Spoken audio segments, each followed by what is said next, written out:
series Mhm. is Apple based, and before that it was all Intel based. So it's in fact they don't even support the Intel stuff much longer. Yeah, well, And it sucks. You got all this, what do they call it? Uh, something, obsolescence, planned obsolescence. Obsolete, yeah, yeah. Plans. Their Apple's great at planned obsolescence. I Yes. remember the first year I got my first Apple computer. I remember Robert Saturn, the house sound guy at the Gershwin Theater in New York City. He warned me of that. He said they leave their previous users in the dust, like because he was referring to the Apple II series that they just totally abandoned when they went to the Macintosh series. And he said that's what they're going to do every time. Why would you want to be with a company that does that? So there I went. hmm they're And still there you better than go. But Windows. now They're still better than nobody. Windows. Windows was Oh, of work. course. Well, it's a whole different approach. Yeah, I mean, yeah. Windows. Remember, Windows is just an operating system, and you get the hardware from wherever you get it from. And And yes, when, sure, Microsoft makes some devices, but they're so in the minority, you know. Yeah, there are no Apple clones. They took care of that a long time ago. Yeah, there were for a couple of years there were clones, but that Yeah. went Well, away you can very still get a quickly. Linux computer, right? You can still get a Linux computer. But hey, if I only knew then what I know now, hey, and that is the perfect thing, the lead in right here. Welcome, everybody. 309 times we've met consecutively. That would make this the 309th show. Congratulations, we've made it. Amazing, amazing, amazing. Just remember, you make it happen. So make it happen by doing your own research, because everything you hear is an opinion. And back to the show in progress. And by the way, this isn't a show; it's just a bunch of people talking. That's Okay, right. Yes, that's we're right. just trying to Just a- save money on therapists. yeah, Yeah. really. That's it. That's what it started out as during COVID. I'll tell you. That's I still what tell it is you, for me. You guys saved my ass. I'll tell you. I was feeling pretty lonely until we started doing this. So, Greg, you getting some rain down there? I'm watching the Weather Channel right now. It looks like Florida's getting hammered. Nope, not here. It's supposed to come in on Sunday. Where? What part of Florida? Upper or lower? I'm in Clearwater, Tampa, on a Gulf side, halfway up. Huh. Yeah, So- they were just showing the thing on the Weather Channel, and it looks like the middle of Florida, the upper part's okay, and the very tip down by Miami's okay, but the middle part's just getting slammed right now. So it's not a good time to go see the mouse then. No. But they did have a Falcon Heavy launch today for any of those, space flight. They launched a Falcon Heavy, SpaceX did, and it was for a Viasat satellite, so it has to go very, very high. It's a communication satellite. But the cool thing was, they had two solid boosters on either side as the rocket went up. Well, they landed them both down Well, on isn't that two cool when they do separate that? pads. Isn't that cool when they do that? That's amazing. Yeah, but it was really neat. They showed the picture one in the foreground, and then you could see about a mile away the other one coming down at the same time. Did you see the Blue Origin fucked up Yeah. the satellite launch last week? Yep. Heard about it. Yeah, I heard about went it. up, and it didn't go up far enough. Didn't go far enough. But they Oops. landed their booster though. It was the first time they landed their booster. Yeah, well, but the insurance company's not going to be very happy about this piece of space junk floating around up there doing nothing. No, they deorbited it, so it's down in. There's a spot in the Pacific Indian Ocean. That area. I forget what they call it, but that's where everybody deorbits their stuff. That's where they were going to land the space station, wasn't it? Yep, but yeah, Yeah. they're gonna. That's there. And too. then Elon fixed that. no. What and how's that work? He's gonna go to deorbit it to that. He got a contract to do that. I thought Elon went up and hooked onto it and pushed it out farther so it wouldn't come in, no, so they could. No. They're still gonna deorbit it when it's done. They're not gonna. Yeah. I thought they added some years to the station because he was able to stop it from. Yeah. Yeah, and that pushed it out to this current deorbit plan, Right. as far as I'm aware, unless something changed in the past month. But yeah, when they Things are deorbit changing. something, Nothing Greg, stays does it the just same forever. so Greg, What's that, when it Ken? deorbits something, does it just land in the ocean and go to the bottom of the ocean and that's it? well, whatever's left, Whatever's left that doesn't that burn doesn't up. burn up. Yeah, they target this area. It's a couple hundred The fish probably mile love it. square, and not. I mean, it's way off the coast of, it's out in the middle of nowhere, put it that way, and it's a designated area, and everybody's been doing it for decades. That is, if you're going to deorbit something, that is the designated place to do it. Deep like the into the desert in South the- Pacific, It's the desert in the deeper, ocean. like by the Mariana, Yep. right, like by the Mariana Trench over there. I think I think Marianas Trench is too farther north. It's farther south than that. It's it's where it takes days to get there by boat. So at any rate, but it was really cool. I didn't make it over to that side of the coast for this one, but I could see it. I could see the smoke blooms, even on this side of Florida, and that went up this morning. So, did you guys see the movie Project Hail Mary? Yeah. yes, Very good. Really, really, really, really good. I mean, Ryan Gosling very much surprised me. He's a very funny guy. He's a very funny guy. Amaze. Yeah, super funny. Good actor as well. Remembered a lot of lines. I mean, I saw him on Stephen Colbert doing the Colbert question. Are you familiar with those?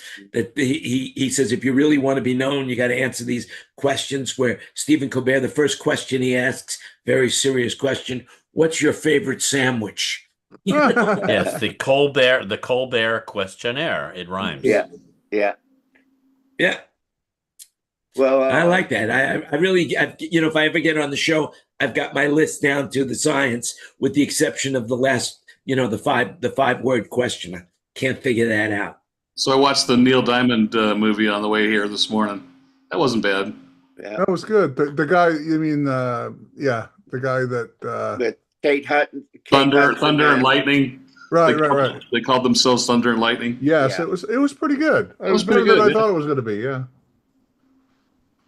See, if I only knew he was going to be a big star in those days, I might have gotten involved earlier in his career. So, well, BTS has left Tampa after setting a Raymond James attendance record for What was 3 it? shows. What was the record? 209,000 over 3 shows. Wow. The stadium only holds 69,000 people, so they overstuffed it. Put it that way. Well, now that because only they have the includes field. the paid tickets, right, Greg? Not much Doesn't of the include the field. staff and the. Not much of the field. Their stage took up most of the football field. Yeah, but the paid attendance is for the seats only. Yeah. When you're talking It a wasn't concert, like there's- a regular concert, where you have, you couldn't sit behind the mixing board. The mixing board was, in the first row of the stands. So it's like where, was stadium in the round. Plus, it was impressive. It was really impressive. Now, did you stay for the show? No. I have, one of my family members is in the hospital right now, so that kind of curtailed it. And I picked up my younger brother who's staying with her. So I picked him up at the airport. So, but it was amazing. I mean, we drove by the stadium and they had the Goodyear blimp all 3 days hovering around. If you go on Flight Radar 24 and go back a couple days, you'll see the Goodyear blimp. They orbited Raymond James Stadium for 3 days straight. They're still doing that. They're still using the blimp. Yeah. With Yeah. all the drone capabilities now. Yeah. Oh no! Yeah. Have you ever Drones taken are a ride in the yeah. blimp? It's No, I haven't. fantastic. I would imagine I would love to, but I never have. I see it every once in a while over off the 405 there when they moor it, on the whatchamacallit over there. I rode one when Moffett Airfield had an air show one year, the Naval Air Show, and so they have, you would just go. We didn't go anywhere other than in the hangar. You can go, get in and in the hangar, and then they went to the top of the hangar, and then it came back down and say, "Okay, out." Mm-hmm. Next. No, Yeah, but Greg, you took the Led Zeppelin, right? I got a full ride in the thing. It was awesome. It's over in, Yeah. I want to say like in Long Beach or somewhere over there. Anyway, we go to take off. We go to take off, and then there's one of the roads around the airport. They had just resurfaced it, just re-blacktopped it, and it was a hot, sunny day. And we came across it, and all of a sudden we went straight up. And it was like there was like 30, 40 people inside, because they'd taken all the computers out that used to run all the lights and everything. So you could put a bunch of people in there. And boy, everybody was like pinned against the back because this thing just went whoop, and went in because of the heat, as we were crossing the runway, that heat coming off the blacktop, it just took the nose straight up. And the pilot came on and just said, "Oh, I'm sorry about that." Was it loud? Now, those the days before they had seat belts? Well, there were no seats. We were all standing up. Oh, there's no seats. There's no seats in there. There used to be. When they built that thing, it had this. The whole back was like this giant computer that ran all the lights that were on the side where they would put the words down the sides of the blimp. It would scroll through the lights, and they took all that stuff out. So we were all just standing there, and so they had like handrails you could hang on if you were by the side. But if you're in the middle, there was nothing to hang on to. You're just standing there looking out the windows. Well, I'm sure at one point they probably had, in the early days of television, that's what they used to use the Goodyear blimp for as well. Oh, absolutely. Yeah. So now, has the drones replaced the blimp? Television gear took up a lot of space. That's what I would have thought. They were huge. There was a huge. I mean, that gondola's got to be 6-7 feet tall and 15, 20 feet long, and most of that was just a computer to run the lights back in the day. Yeah, we used to It's interesting to see them moored. It is. I went to high school in Akron, so they, it was like a common thing in the spring to see them coming home, And then the reason why is because it was a Goodyear blimp, right? Yeah. There you go. Akron is a rubber city, That's right. And then they came out with the Fuji blimp, I think, right? Yep. Right. And now they use drones, I think, right? Did they use the blimp, or now they just use drones? I think the blimp is still around. I don't think they're still using it occasionally. You see them on golf tournaments, but also they're using a lot of drones at golf now, but the golfers are complaining about them.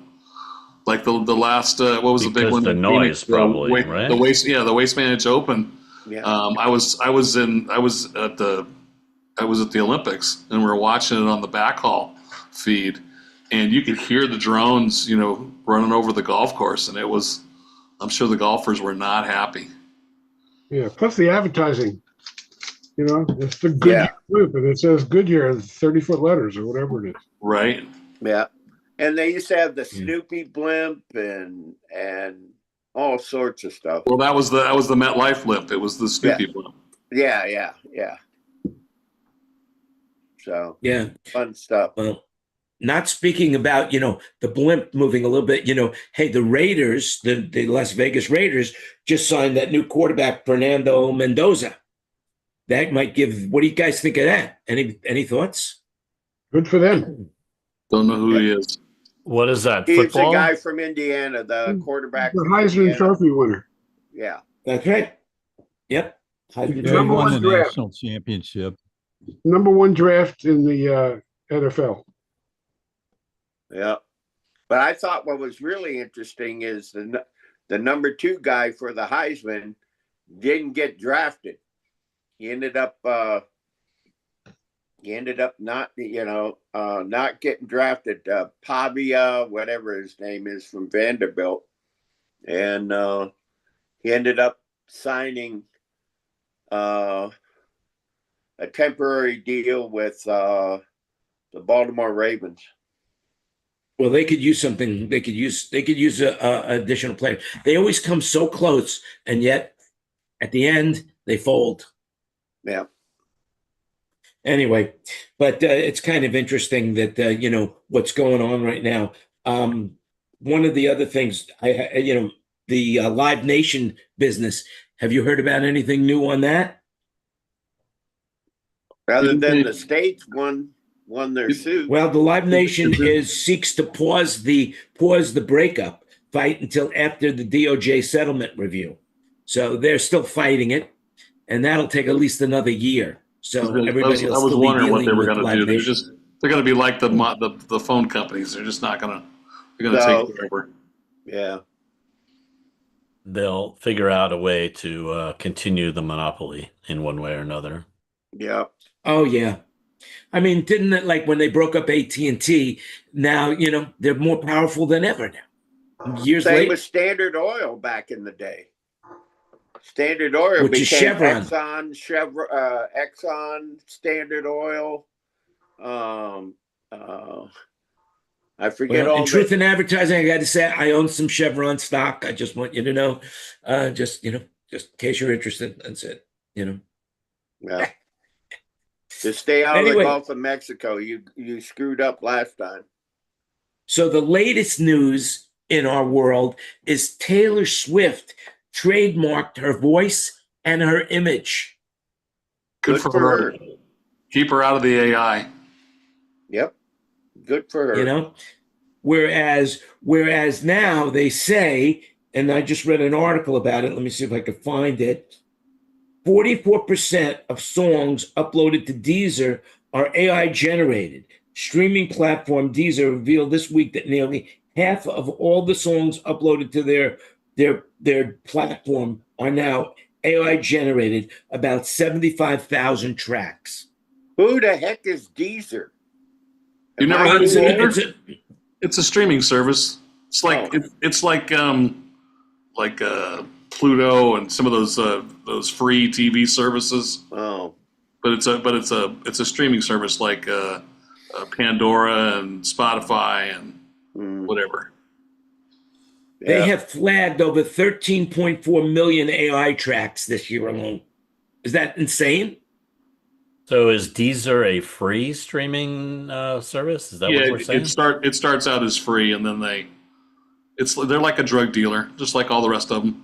They start out free, and then they go, do they have millions and millions and millions of tracks like the other, like Spotify, for example?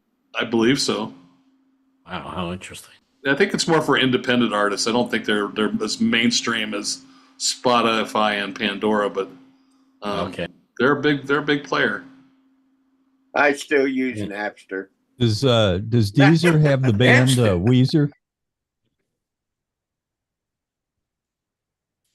What was that? Weezer on Deezer.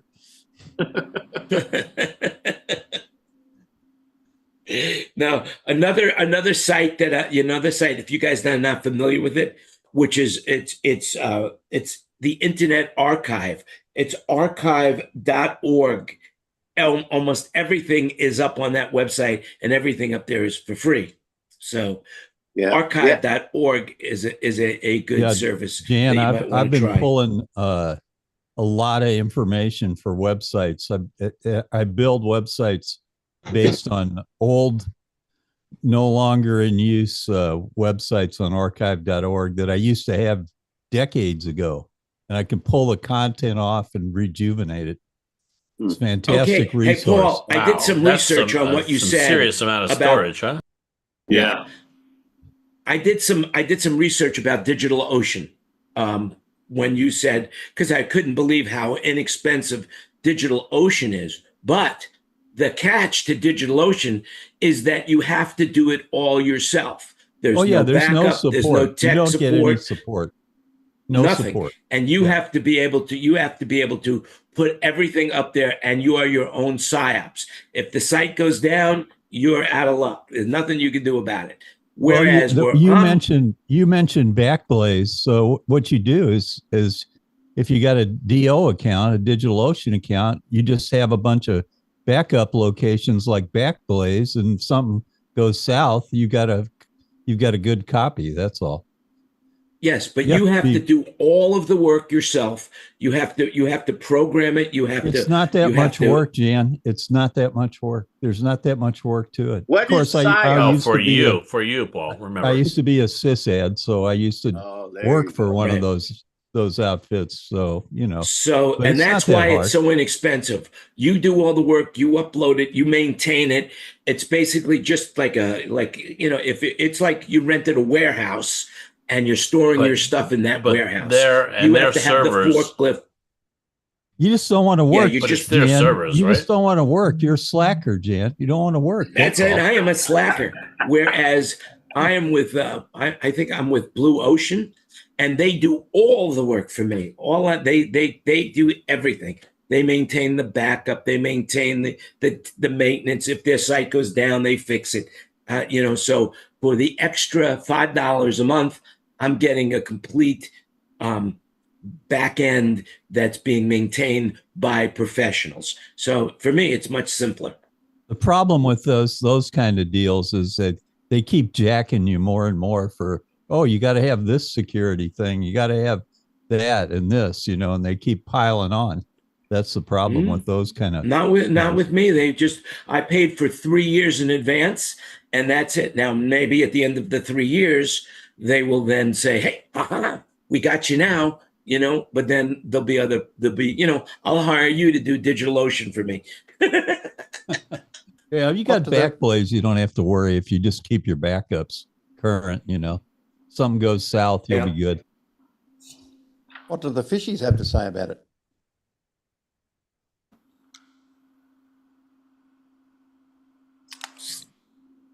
Which fishies? Talking about drones. I don't know if y'all have ever been to the ACL festival, but they use drones for the majority of the shots at that ACL festival. They got about 300,000 people in the audience. They fill up the entire big park in Austin, and they're drones everywhere. In fact, most of the performing shots, they have like the performer, his microphone, and then like 10 feet away, there's a drone hovering there. Shooting him. They've gone overboard with drones. Yeah. I can't hear you, Gregory. Can't hear you. Got to unmute. I'd be sitting there with a T-shirt gun with those drones. Have a T-shirt. Have another T-shirt. So has anyone gone out and seen the movie Michael yet? Speaking of drones? Sure. No, what's that about? I thought it was great. It was good. It was good. I was going to order the soundtrack the other day, $13, and they wanted $15 to ship it to me. And I went, no, sorry. Well, why would you? It's got to be on Spotify and YouTube with the music. So I want to hear what Bruce has to say about Michael. It's not Michael singing. It's his it's his nephew. Yeah. Well, wait. I heard it was a combination of Michael and his grandson. His nephew did an absolutely astounding job, and I've watched some videos on conversations that he's had on how he worked for 2 years on this to get this down, and he did a great job. And the production was excellent. I think they left out a bunch of stuff. Well, that's what sure, they do. But that, and I'm sure it's political. My main question is: was it entertaining and was it informative? Yes, it's informative, and it told the story of when he was a little kid, how they first got started, and what an evil asshole his dad is. And I was looking for more about Off the Wall because I actually worked on Off the Wall before it, got crazy.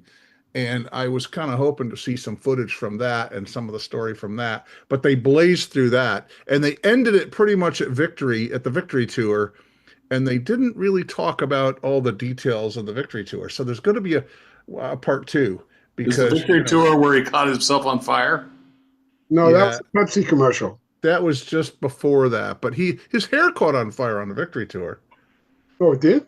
Yeah. So was It was his- the Pepsi was We his Are the glove. World was We No. Are the World part of it? No. I don't know when was that. I don't That remember was when. after. Yeah, 80. I don't remember. so much of his life happened after the movie- victory the tour. No, movie- no, early 90s. Early The movie 90s. ends after the victory tour, and he goes out as his own solo artist. Yeah. It's like Wembley or someplace. He just Yeah, he did some albums, and then he got back with his family to do the victory tour that he really didn't want to do, and then they did it. And that's where the movie just ended, sort of. It ended kind of weird. It was just sort of like, oh, we're done. well, it ended Well, after they could go any further, I guess, because that was where that's what they left out, was that later part in the life of the Neverland. I'm sure they didn't Well, cover Neverland, right? supposedly they're in production. They're doing part 2 because it was like a 4 or 5 hours, like a 5-hour biopic. I mean, it's long. He's had Well, the he's film, had a the really film busy cost life. them, Here's the the story. film cost them over $150 million to do that film. Wait, Let me let David talk. Go ahead, Hang on David. a second. Let me tell you the story. They had the story of one of the kids who he supposedly molested in the movie.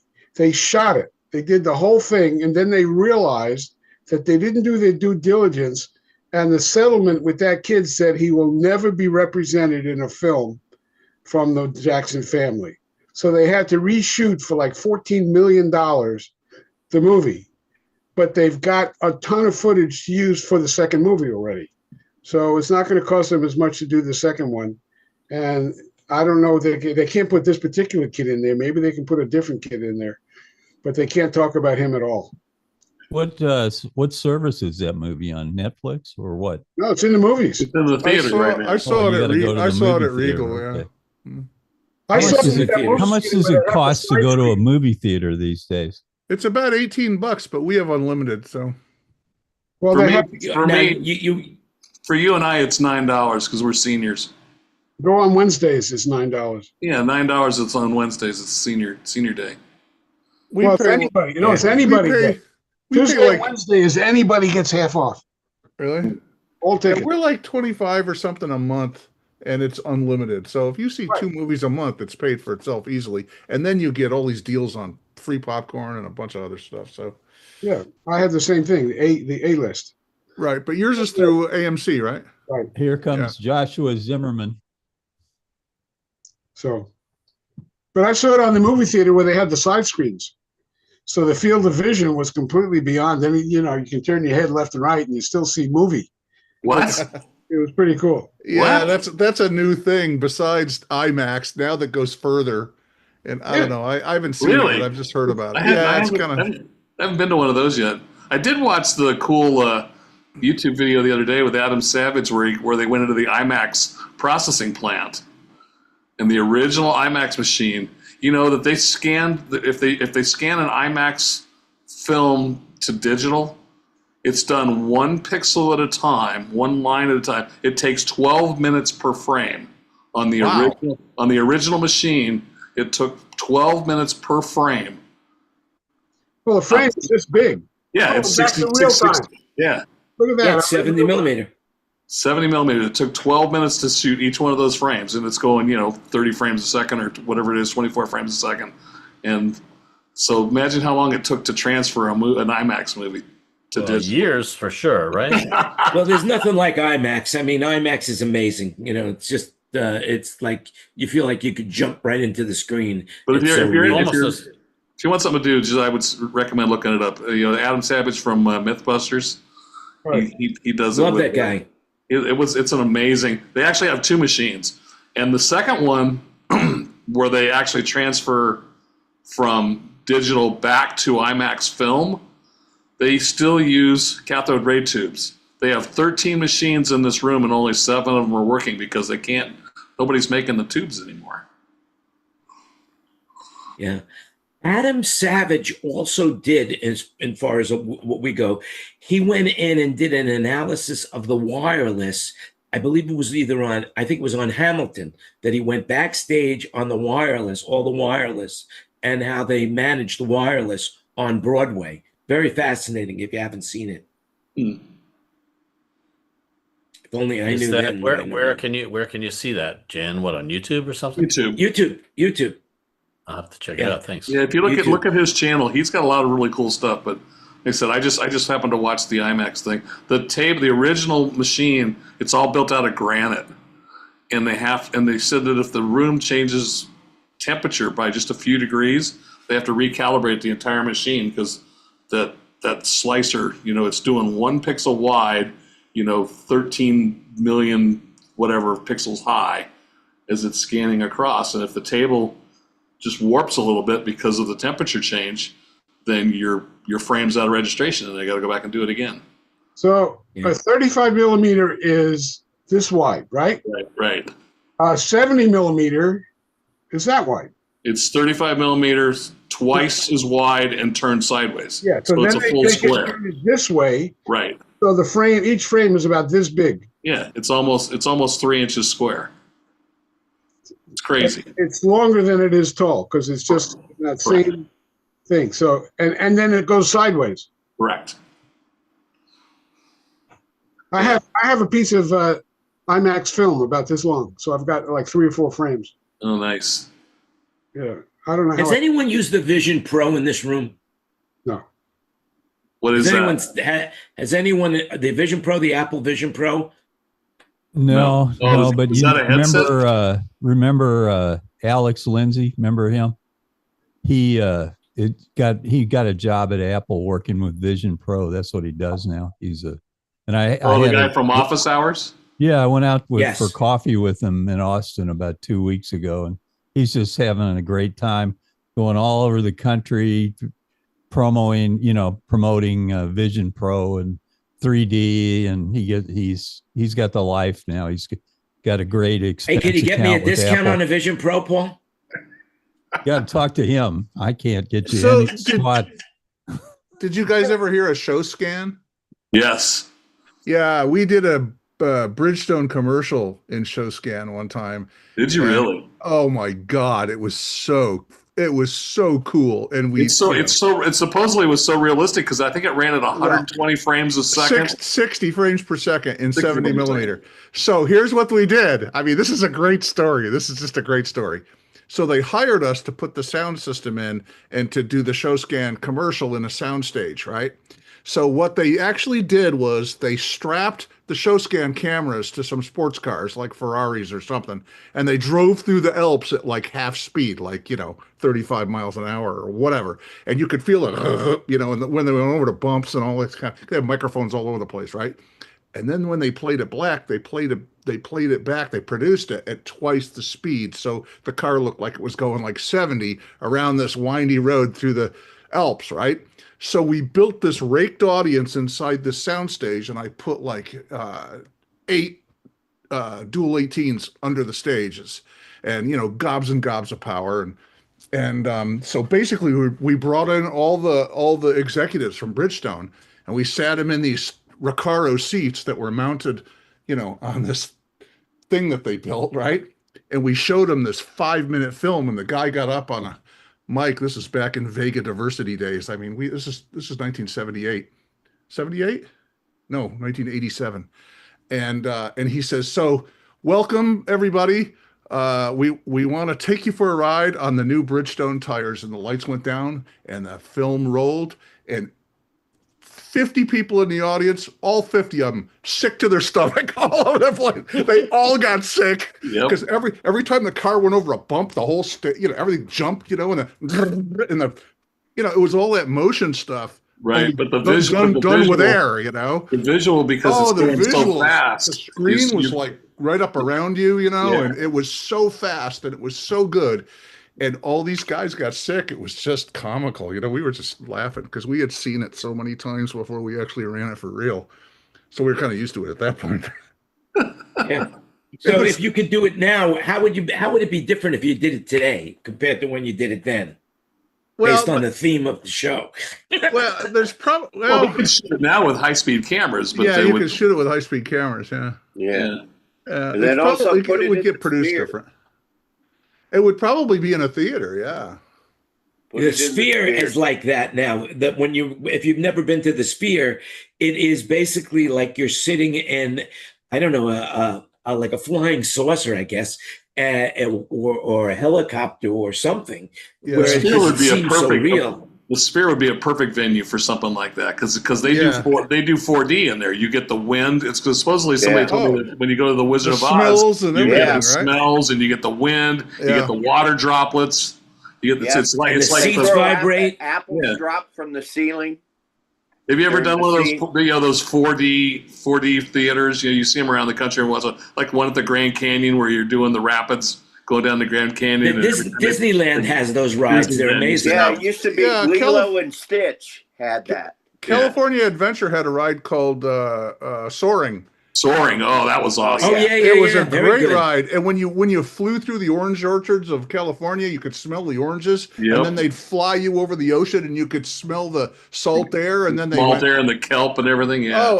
and then you Yeah, went up in and the they had air, the and wind you- going too. It was great. Oh, it was and I usually get motion sickness on motion rides, but that one didn't make me sick. I was very impressed. It was just Do you remember the GE Theater at Disneyland back in the 70s? Yeah, I think it was that like one was nine. weird. It was like nine screens in the round. It was just a big round room, and they had like handrails so you could hang on to stuff. And they went down like Lombard Street in San Francisco. You know, like you're like in the spaceship and you're mowing over people as you're going down the road. I think Disney in Florida did a Star Wars when the first Star Wars first opened. Star Tours. Is there Star Tours? And you walked in and sat down, and on the screen came up R2-D2 or something, and you went through this whole chase thing up in space, and I got sick. It was just terrible. They have that now in Disneyland. I'm not sure if it was Disneyland or Adventure Park because we went to so many different rides. We bought the the multi-pass, so we were able to go everywhere. Yeah. But the rides at Disneyland, they're just exceptional now. Really good. Yeah. So Soaring's not there anymore? No, it's there. Yeah, Soaring's there. Yeah, they absolutely changed it now. I would hope. They're going to open it Soaring Across America for the 250th anniversary. So that's supposed to open up. That's at least in Florida. That's at Epcot.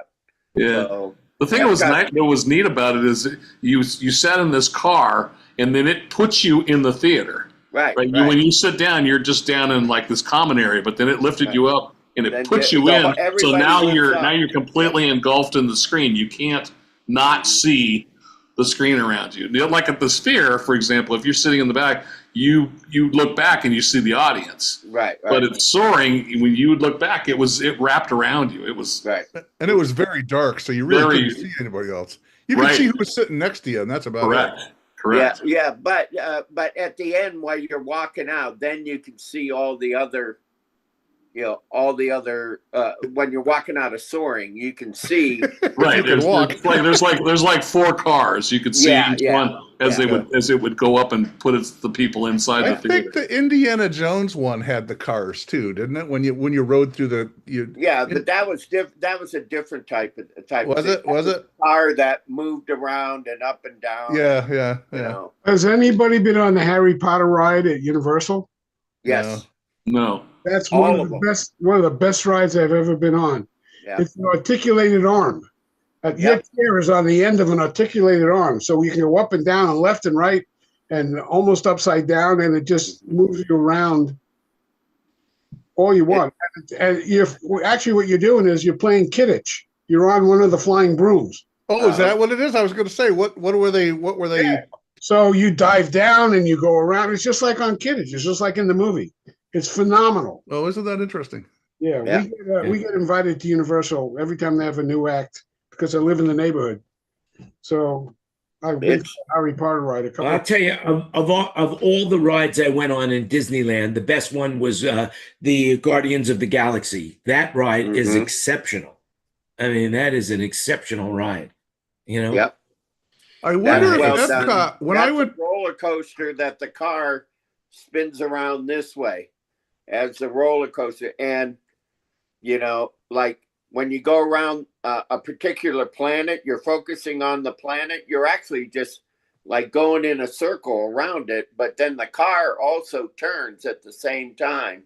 So it makes it look like you're moving a lot faster. It's a fun ride. The Guardians of the Galaxy ride is. It's really good. Well, in the adventure park, it's just a vertical ride, but it makes you weightless the way they do it. You know, they just drop the seat from under you, and you go, phew, and you're like weightless for a second. It's and they do it multiple times. It's exciting, very exciting. Oh, you're talking about the hotel one. Oh, okay. No, in Epcot they have a Guardians of the Galaxy, and Hollywood they still have the Hollywood Hotel one. Yeah, where you just drop out of the elevator. Yeah, it's just that one just stretches. It doesn't really drop. Mm-hmm. Well, yeah. This Stuff one you falls out drop, of your man. The pocket. seat drops right from underneath you. I don't know how they do it, but man, you are weightless, and everybody screams, you know, because you think you're gonna go phew, right down the drain, you know. And they're evil with it too, because then they bring you back up and do it again. Yep. The ride just doesn't last long enough, though. I have to tell you, you know, it's really exciting ride. By the way, one last thing I wanted to say before we move on to something else, and that Michael Jackson, right? His estate, since he's been dead, has made $3.5 billion. Really? Yeah, he's not. $3.5 billion. He was spending it fast. It's insane. So who do you think Elon is Musk entitled would say to pocket change? what would who's entitled to those funds? Probably the His kids. His right? family. 2 kids. Yeah, The Paris. kids. Paris and Blanket. What's his name? Prince. But so then his brothers and sisters are you know, poor on the poorhouse, and yet his children are not. And his mom. You know, his mom has the house in Encino that Michael probably paid off and, you know, took care of. Left her a bunch of money. They're saying Was if this that movie was is a featured- success, they're saying if this movie is a success, that the Jackson estate will make $100 million a year Wow. Wow. So from all the businesses. Bruce, I heard that estate in Encino is sort of featured in this. Is that true? Yes, it is. Yep. It's beautiful. Yeah. It's Is pretty that the real estate in the movie? That was the real building? I was That's what I under the heard- that's what I heard understanding that it somewhere, yeah. is, yes, but Oh, You well, know, the exteriors, maybe not the interiors, but the Yeah. exteriors. Okay, there's a lot of exterior in the movie. And don't forget, yeah. don't forget that they also still own the Michael Jackson show from Cirque du Soleil in Las Vegas. That's also them. I didn't even know there was one. Yeah. Oh yeah. Yeah. Michael there- Jackson show for Cirque du there Soleil? Is that There is a show. successful? Yes, I worked the show when I was living in Vegas. It's called MJ1. Is it good? And yes. I mean, I would it's- expect Cirque du Soleil to Cirque do doesn't do a anything that's fun- not good. No, I wouldn't think. Yeah, I wouldn't Don't think. forget there's a Broadway show called MJ. Wow. It's Uh, not I Well, the not guy died same in as the Cirque? 2009, right? And he's still with us. I Yeah, don't well, think that's that the- well, that's like Elvis. Look up the specs on Elvis. Same thing is true, isn't it? Yeah. I don't Well, think usually what happens is the star themselves are spending so much money that they never accumulate the kind of wealth that they do when they die because they're not spending that money, you know? Also, And they're too, just he had a making very his estate had a very large music catalog. At one point he owned the Beatles catalog, I believe, Yes, that's yeah. and you know he was one of the first people into doing all that.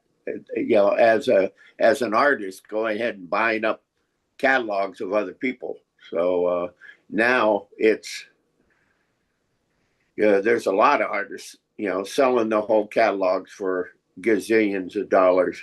There's that famous story that he made all his money from Thriller, and he called up Paul McCartney and said, "What should I do with all this money?" And McCartney said, "Buy other people's music." So we bought the Beatles' music. Wow. Yeah, so if you buy an Abbey Road album, you know the Jackson family gets a cut of that.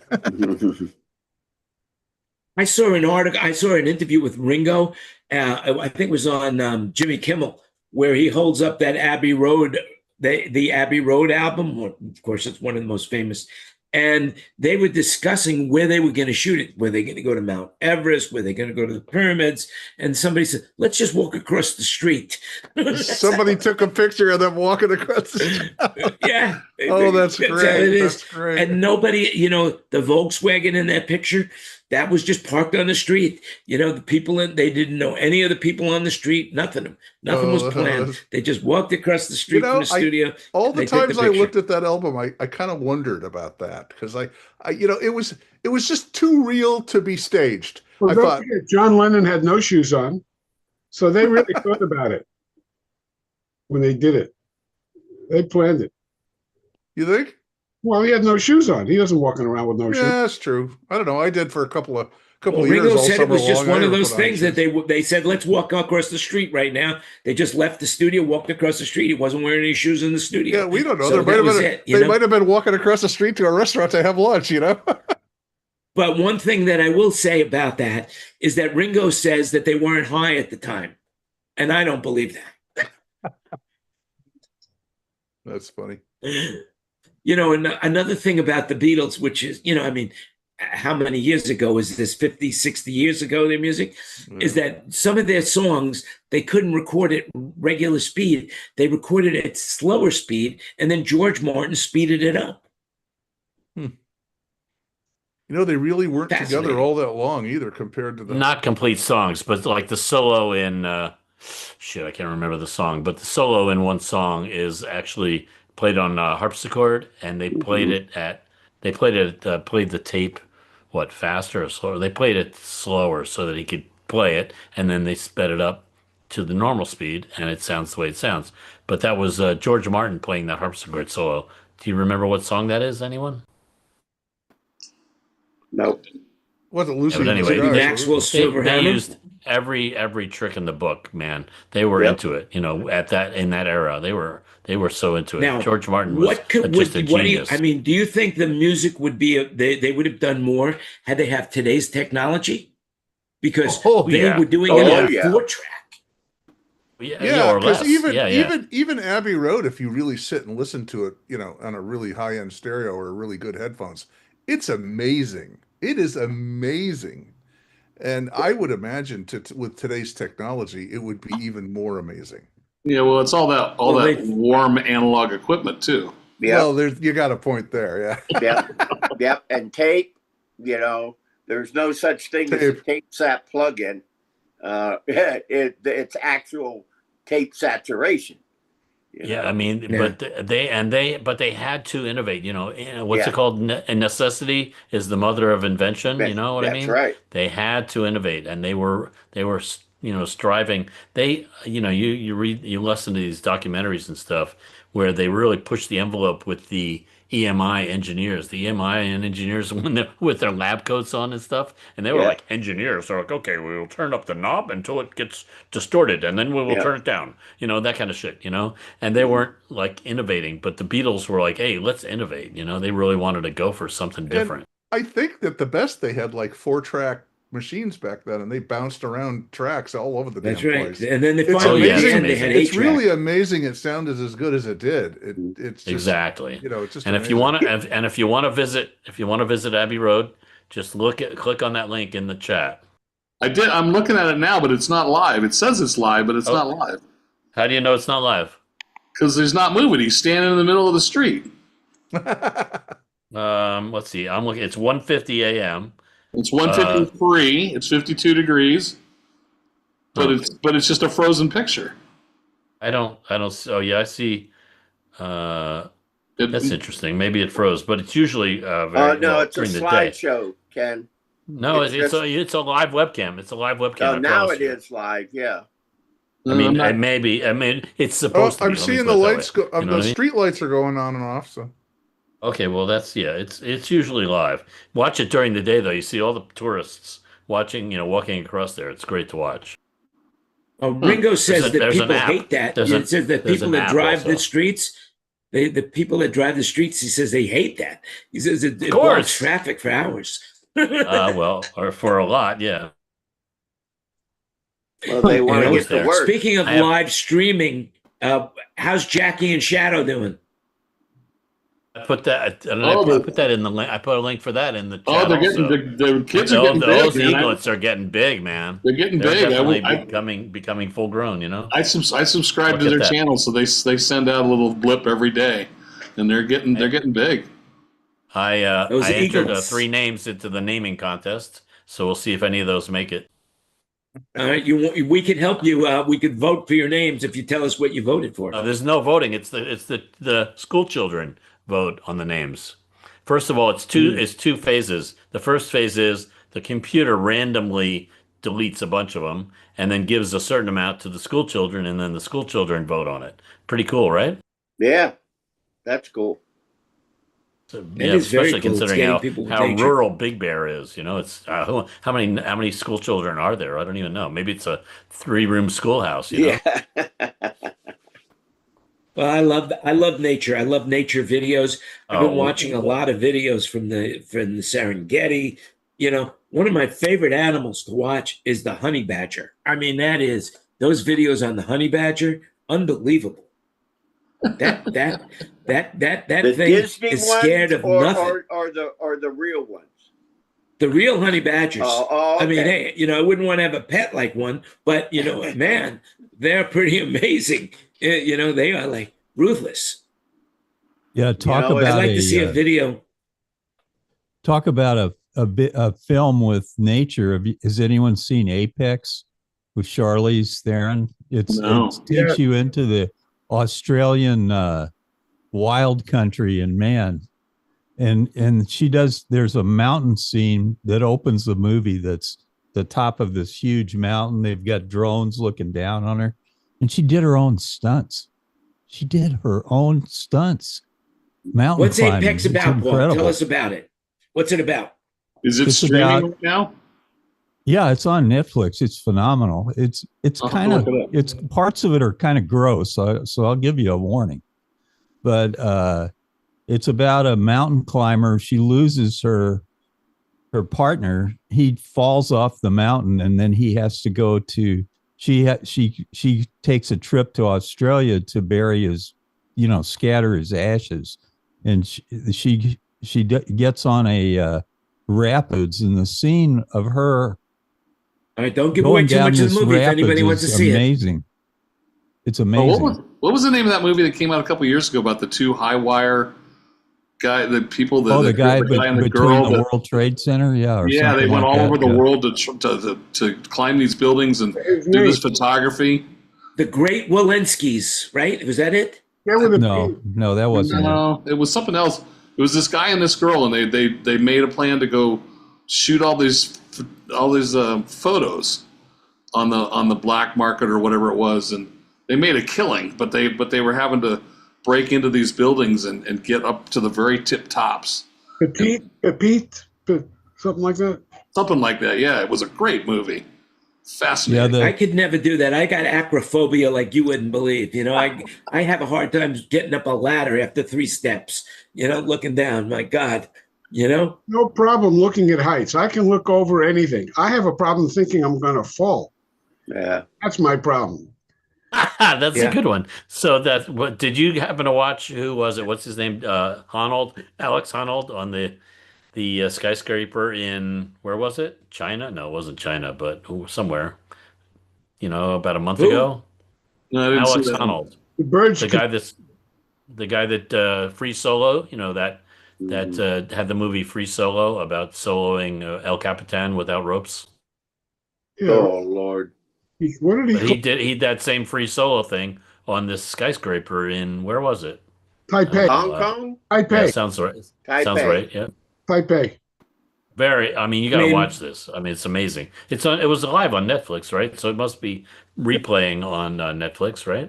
Yeah, it was live. Yeah. I'll tell you another guy that does these high dangerous stunts. That's Tom Cruise. I mean, when he was on Burj Khalifa, I mean, I saw that on YouTube, on a YouTube short about how they made that. I mean, that's balls of steel, I tell you. I saw an interview. I mean, that on guy's amazing. Some night show.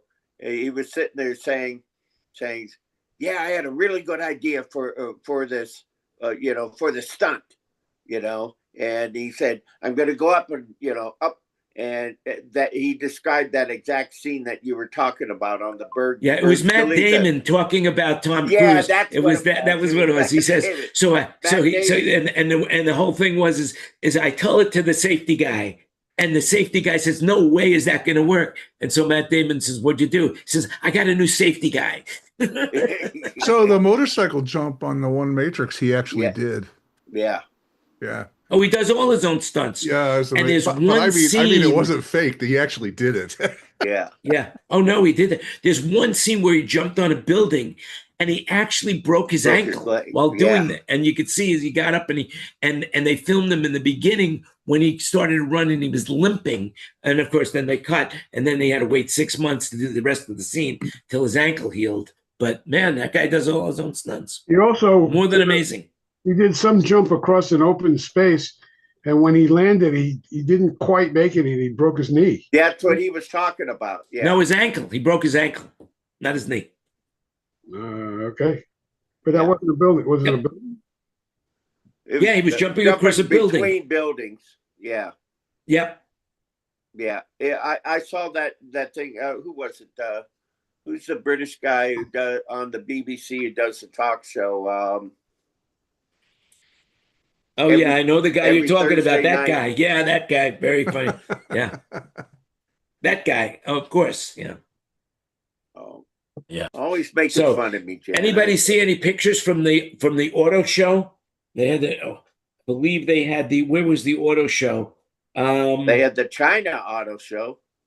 That's where it was. Did you guys see any of the pictures of that?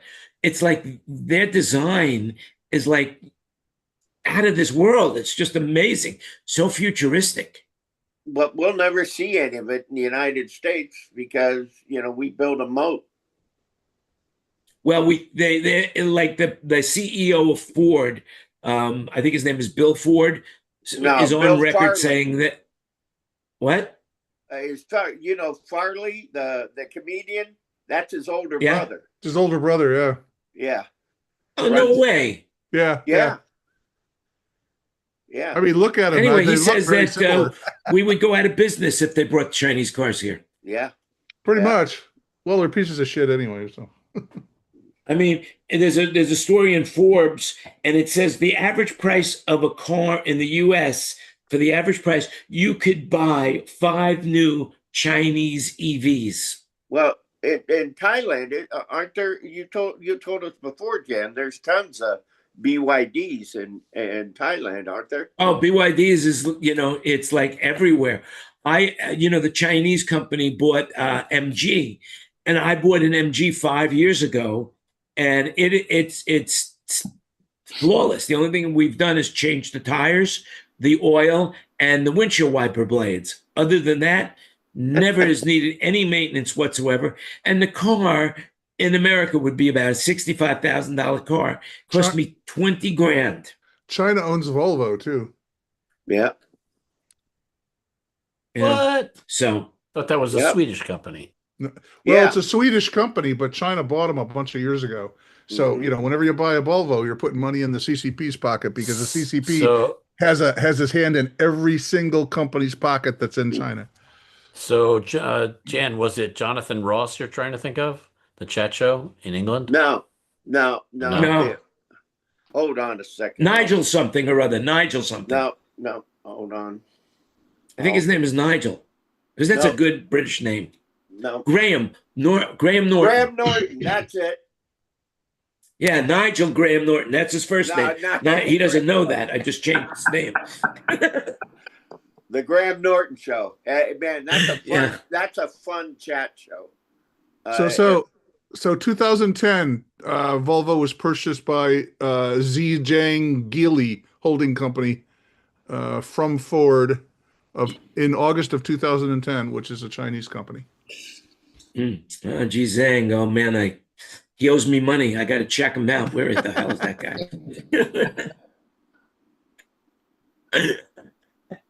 All right. Who wants to say something about anything right now before we go off the air? Is there anybody that wants to say anything to anybody? as far as the world goes. We're gonna try to have next week. You guys. Yeah, I don't think I can make it Who next more do we week. know? Actually, I've got a lot of things planning. I'm trying to. I don't know if next week we'll be able to have somebody because I won't be able to promote it adequately for those people. But maybe the week after. Robert told me that he wanted a rain check. Of course, last week he was supposed to do it, but he was in Milan. And I just felt it was unfair to have him, stay up at 2:00 in the morning to do that. So, but right also, now, too, he's running up against rehearsals for the Sphere now. Anyways, he's within 60 days of the Sphere shows. So, right. I doubt. Well, you think by now he has it down to a science. He's done so many of them now. No, okay. No, he said that he got the Sphere guys to make some changes for him. Yeah. So they made some changes in the building. That will reduce their rehearsal time. It just costs. I don't know how all these smaller bands can, relatively smaller artists as compared to the artists that go into the Sphere, how they can afford the production costs of the Sphere. Just the video. What is it, like $100 a second or something like that? It's something more than ridiculous. It's more than that. More than that. It's 2 weeks to render. Render what? What did Robert say? 2 weeks to render. Like one song. Yeah, it's ridiculous. The amount of rendering time. So I don't want to. I can tell you from a sound standpoint. I was talking to Jim Yakubuski, and he often does the sound for Gwen Stefani or No Doubt, but he's not doing that engagement at the Sphere because they opted to use the guy that was there doing the Eagles, since that guy's like familiar with doing sound there. So I don't know what that means exactly, but so maybe they got an in-house guy now. No, not exactly, but just they opted for the guy with the Sphere experience. The Eagles have done. Jim is awesome. I'm sure Jim would have done amazingly, even if he hadn't worked there before, But they opted for that. I know the Robert. Eagles have Robert played was, the most shows there. Yeah, I know when Robert was talking last time, we were talking about it in the back lounge. He's eliminated one of the digital conversions, so I don't think he's having to run Maddie anymore. He's going straight out of his desk, Dante. Yeah. But he used all the flavors of digital before. He was using Maddie, Dante, Milan, which is the in-house, and AVB or something. I'm like, geez, you had to use all 4 flavors. Well, yeah, there's a lot of signal routing in that situation. Yes. Yeah, and if you want to Robert, plug in who's a going to do it to the microphone, max. That whole hall is all digital. So plugging in taking a mic cable and plugging it in is an issue. You can't do that. Yeah. Yeah. So hey, guys, I'm gonna ask you guys a question, and maybe that I need to ask Robert really, but maybe you know the answer, having talked to Robert and stuff. But when I went to see him with Kenny Chesney there, he told me that it was challenging for him to get them to play the walk-in music through the system without it going through his console. Right. And I was like, why do you want the walk-in music to not go through your console is my question. I mean, I always have the shows that I do. The walk-in music is going through the console, the same console. But you're using a bus. He's using the entire desk. Every output, single thing goes. So what I'm saying is, if that console is sending the sound to the system, he must be using that console for something else while walk-in music is playing, or something. I don't know what the reason is, but you know what I mean? Because he said, no, I can't have the walk-in music going through my console. It wasn't a lack of inputs or a lack of outputs. I mean, I don't think it was. I believe that he has his console's output going to an LS. I forgot the console name. Lots of LM44s. Wow. Lots of LM44. But then it goes to Lavo. Right. Yeah, it goes to the Lavo desk. Yeah. Lavo, that's it. The Lavo desk. So maybe that's the problem. Right, but the walk-in music is probably, I don't understand. Well, the walk-in music is probably a stereo track, right? Right. Yeah. And he's sending He's sending 144 sources to the PA system. So if you send just 2 sources, it's only going to come out 2 places. You know what I mean? Well, So it's but he has the ability to send any input to any of those 144 destinations, does he not? I don't think that's One would think. I don't know the setup. I haven't technically got to see it yet, and that's why I was hoping maybe to catch up with him on this one. I think this is something that he does all the time, whether it's an arena show, a stadium show, or whatever. He doesn't have the walk-in music going through his console, and I was wondering why. It follows the time code. Well, that's the other thing is follow the time code. The walk-in music was a Spotify playlist. Oh, it was just coming from their laptop, right? And he had it patched into something, but it wasn't his console. That It much has- I know. it has I do know. something- I believe it has something to do, like I said, because it's all the individual sources are all hitting that constellation thing or whatever it is, and that's doing some of the distribution. So I'm not sure if it has to do with that. We'll find out tomorrow, because I think the back lounge will be open tomorrow. Well, so I've been reluctant to ask him that question because I feel foolish asking that question. But have you ever encountered a situation where the front of house person does not want the walk-in music going through their band's console? Well, no, but no. I can see if it was a festival where it's many bands and you have a like a main production desk and the walk-in music goes through that. But this is not a festival. This is a one-act thing. Right. You know, he's got the DJ and the walk-in music and the band. And It's so the walk-in it's music. something technical, Kenny. Though it's not. I don't think it has to do with whether he wants to do it or not. I think there's a technical. No, he didn't allow it. He was not allowing it. That's what the impression I got anyway, was that he wasn't allowing it to be controlled. And I thought, okay, maybe he does a sound check, like while the walk-in music is rolling, maybe he's checking things on his console, and that's why he doesn't want somebody using it for something else. Maybe. I don't know. We could ask him tomorrow. Well, they'll have to go to the source and ask him ourselves. But in the interim, I feel very foolish you. asking that. I feel like very foolish asking that question, though. No, the only dumb question you could have is a question that you think about but you don't ask. That's it. So if you have a question, it can't be dumb. Just ask it. So other than Fred, nobody else has an opinion about why that might be that he would do that? Not why we're live. Okay, good. Yeah. Now, I have another question for you. For you engineers, are you front of house engineers? How much input does the artist that you're working for have as far as what you create for your walk-in music? Or is the front of house engineer the one that picks it? Kenny? On my show, it's 100% picked by the artist. Same with Yoshiki, same thing.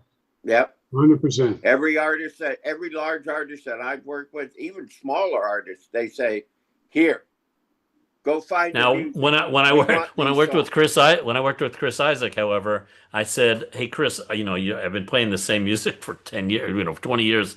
Can I add some songs?" He's like, "Sure, if you like it, play it."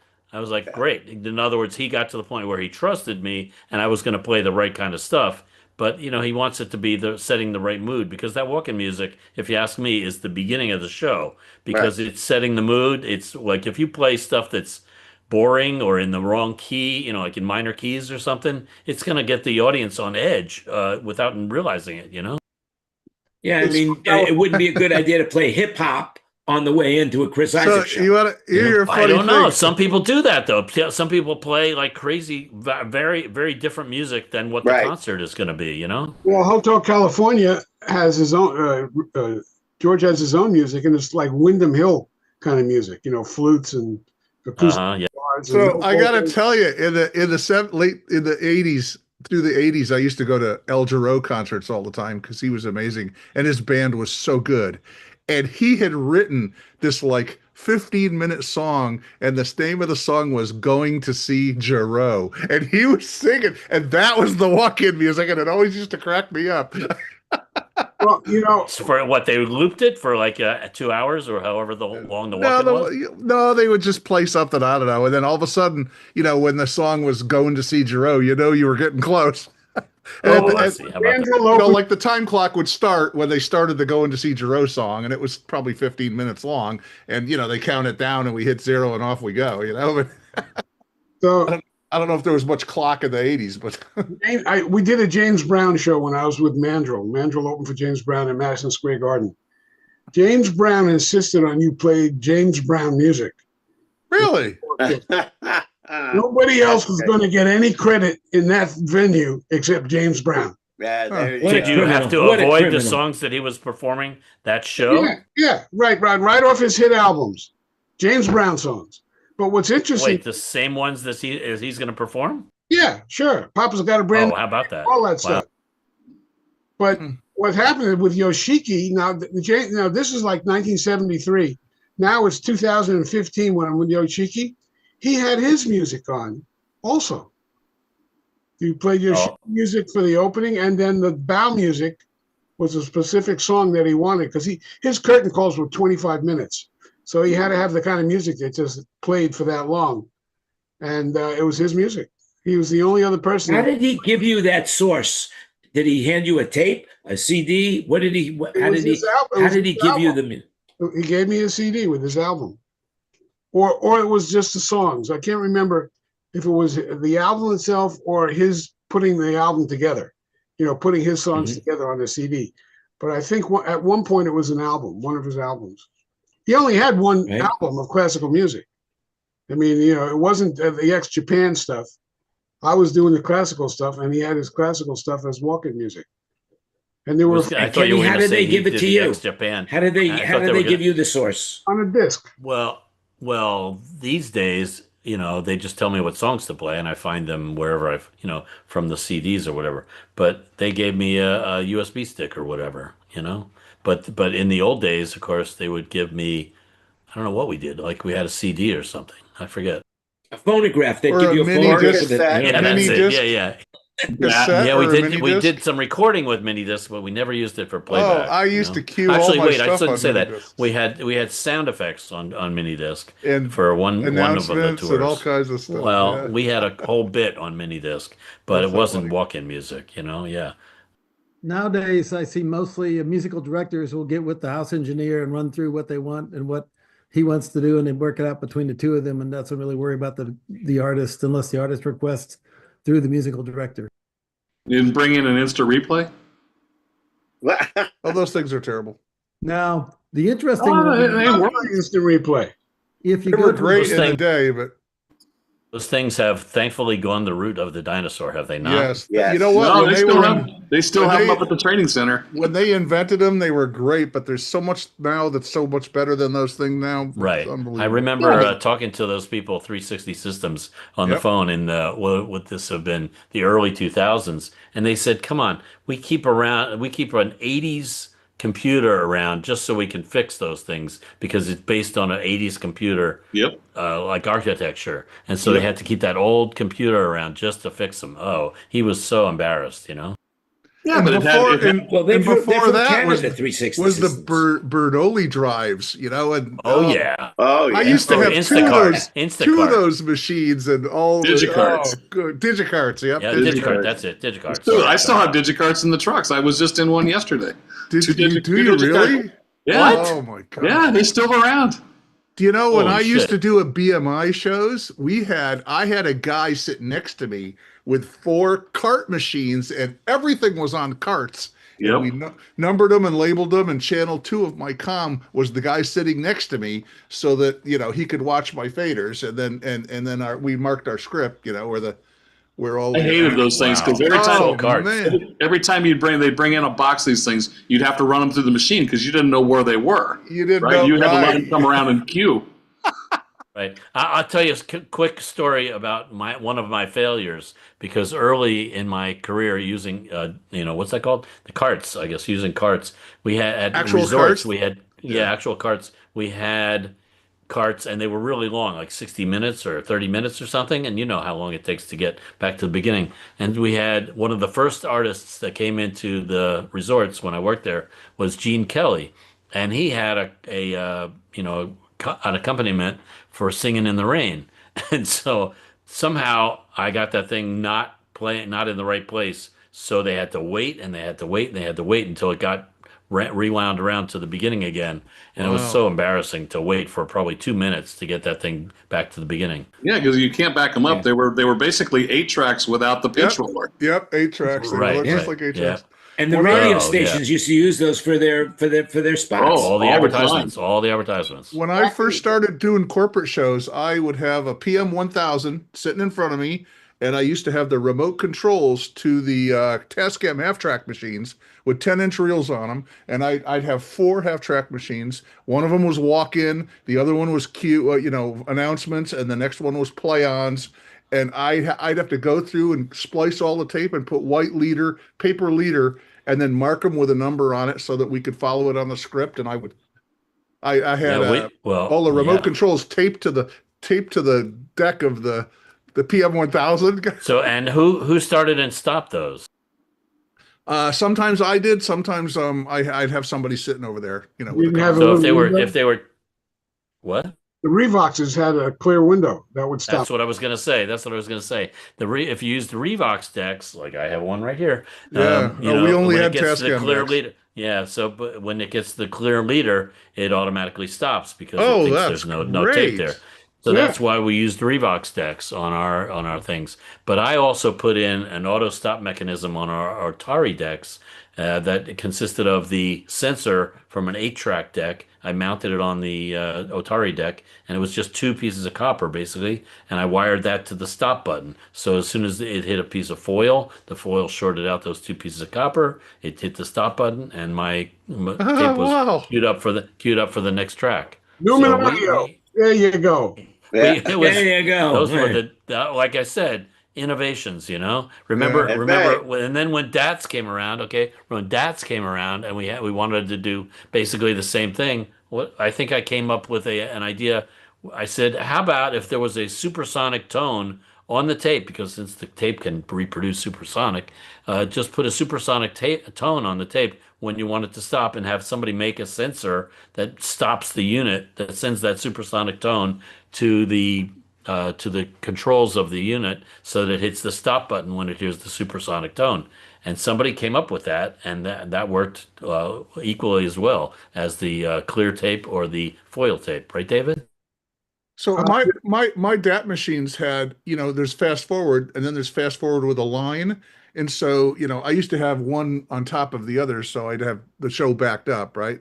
And I would do a voiceover, and then I would just hit fast forward, and it would just take itself to the next cue and stop and wait for me to, hit go for the next one. And, all those Pete Mayer shows that I did. And that was, it started out all on DAT machines. Going back the other way, Lily Tomlin had a show called Intelligent Life or something, The Search for Intelligent Life in the Universe. I remember that. Just her on stage. And she did a lot of pantomime, and she would be a little old bag lady, and she'd pull out a tissue, and there would be a tissue sound effect. And it was a Broadway show, and Debbie Van Puck designed it, and then Bruce Cameron took over. And it was a dance. There were 6 cart machines, and there was a constant changeover of carts for every one of these hundreds of cues in the show. And I ended up doing a video recording of that dance so that they could teach it to somebody else.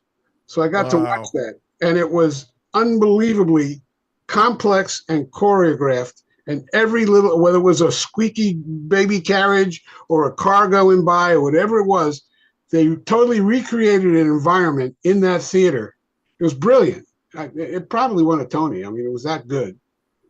And that was the day. Hundreds of carts? Be a computer. Are you saying hundreds of carts, are you saying? Yeah, there were 6 different carts, and just constantly come in. 6 different carts, machines. Yeah, all those sound effects were on each one was a different cart. So so let me ask you this: Did the person that was running the sound also do the carts, or Yes. was it somebody else? No, it was the same thing because it was only Lily on stage. It wasn't like an orchestra or anything. It was just a one-woman show. So you had her and maybe an effect on her voice, but everything else was a cue for a sound. Carts. It was the sound effects. Each Wow. only had one sound. Imagine how much they love, QLab. Yeah. Well, that's what I was saying about the 360. I mean, you had 500 presets, all just like boom, touch it. was great. Yeah. Well, if I remember correctly, David, didn't you use a 360 with Charo? Yeah, as a matter of fact, it's still she hasn't bought A another backup or something, isn't it? We had it as a backup up until recently, and then I finally said enough. Let's get a computer. So I just took one of my old computers and it made it work. But yeah, she's still got a 360. She's still got two of them, and they Wow. work. I And they remember you guys- with you Paul guys with use Paul Anka, QLab? we had What was that? Do you guys use QLab? No, we no? use Digital Performer. Oh, because I use Sports Sound still. No, we're Digital Performer, a bunch of chunks. Yeah. It I'm just sorry, Kenny. Go so ahead. with Paul Anka back in the 80s when I was doing his sound, you know, he used tracks then, and the band played along with the tracks, even though there was no click. But the point is, he would have maybe 10 songs in the show that were track songs, and they were on reel-to-reel tapes. And of course, the set list would change every show, so I had to, Jeez. move those tapes around before every show, on the main moving and the around back. the order. On the main and the Well, back. there were no back. No, we flew without a backup. Oh, We didn't have a backup. Yeah, we didn't have a backup. So, but you probably had a backup on like Anne Margaret, right? yeah, and on Charo too. But on Anne Margaret or Shirley MacLaine, we had the same order every day, didn't we? Yeah, right. The show never changed. Charo changed the Yeah. show all the time. And I Yeah, had but two real. these days on Paul Anka, they have QLab, and that QLab is running not only audio, but it's also running video. So it's it's a far cry from what we used to do because they can go, guys. rearrange the set list and know. Oh, thanks a lot, Bruce, thanks for I gotta joining us. go. We all got to go. Take care. Take care. I'm right, Bruce. Hey, listen, Anyway, all I can those were say to the you days, guys huh? is this. Those were the days. Yeah, those I were the knew days, then my what friends. I knew Those were the days. now. But I will say, yeah, that's right. That's a good way to end the show. Just remember, everything you heard today was an opinion. Do your own research. Thanks so much, everybody, for watching. Remember to give it the thumbs up and, share the show. We are growing. I mean, thousands and thousands and thousands of views, which I want to thank everybody for who's participating. And next week, we'll be back for our 310th consecutive episode of whatever we're doing. Better than therapy. There you go.